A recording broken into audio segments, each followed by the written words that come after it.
Hi, I'm David Bodemer, the editorial director with National Real Estate Investor. We're here at the New Jersey Real Estate Conference. I'm here with Robert Martie, who's with Colliers. Thank you so much for taking some time to talk with us. My pleasure. So you were just on our State of the Market panel. So what were some of the key takeaways that you got from that discussion? I think it was an interesting discussion, even as a participant for myself. Some very well-pointed remarks. The takeaways for me were, I think everybody is encouraged, both from the standpoint of what we see coming out of Trenton and its impact on the state, which goes beyond the incentives and the reputation. The improvement in the reputation is a climate, a good place for business to be, to stay, and to come. But beyond that, what the governor's administration has done recently in the tax climate and the impact that really would have both now as well as in the future. We had representatives on our panel from the legal community, the development and investment community, the real estate services community, of which I'm a part. One of my competitors was with us.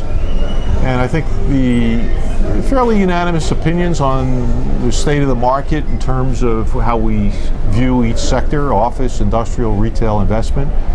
While things are slow, things are improving. When we benchmark the market and activity in all of those sectors in New Jersey today versus in 2009, which we all, I'm sure, remember from looking at our 401k statements, it makes a profound point where we have a heck of a lot more going on in our state in all sectors of the real estate community than we did in those days. And so how certainly the glass half full.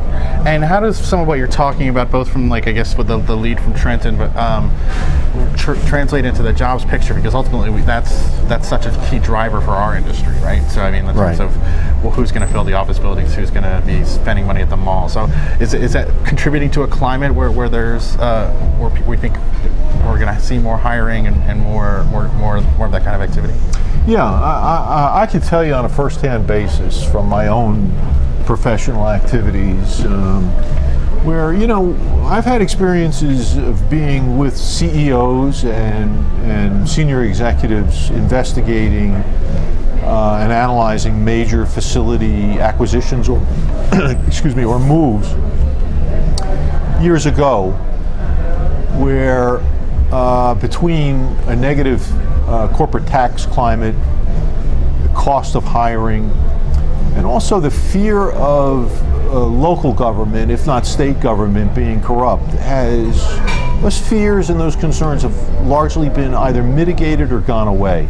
Mitigated from a tax structure and an incentive structure and we're open for business type of climate coming out of Trenton, and then from a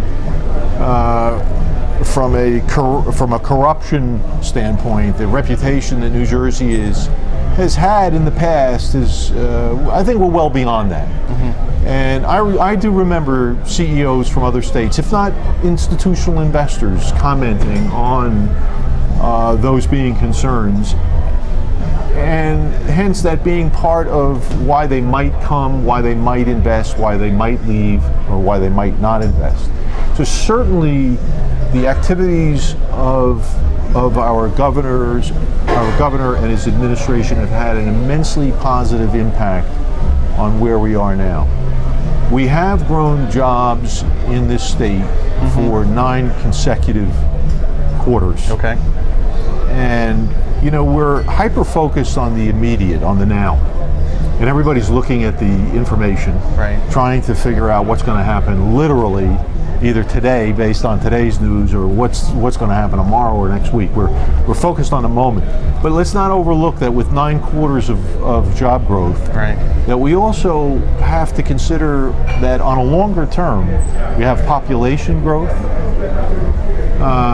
which will add to the job market. It adds to the markets. It adds to consumerism. It adds to the demand for housing, apartments, etc. So there's the now and there's the longer term implications that once again add up to a glass half full scenario. The two impending things that everybody is focused on that are unknowns are the European debt and equity market, well, I should say debt markets and its implications, as well as our upcoming elections. And what does that mean for the stability of the markets? I think that's the latter being more of a fear than anything, and that post-election, regardless of which way it goes, it's going to give people a sense of calm once again and stabilization. As people know what's going to be happening. And will have a positive effect. That's my crystal ball for the day. Okay. All right. Well, thank you so much for taking some time to talk with us, give us your insights, and thank you for watching our coverage from the show. My pleasure. Thank you for the opportunity.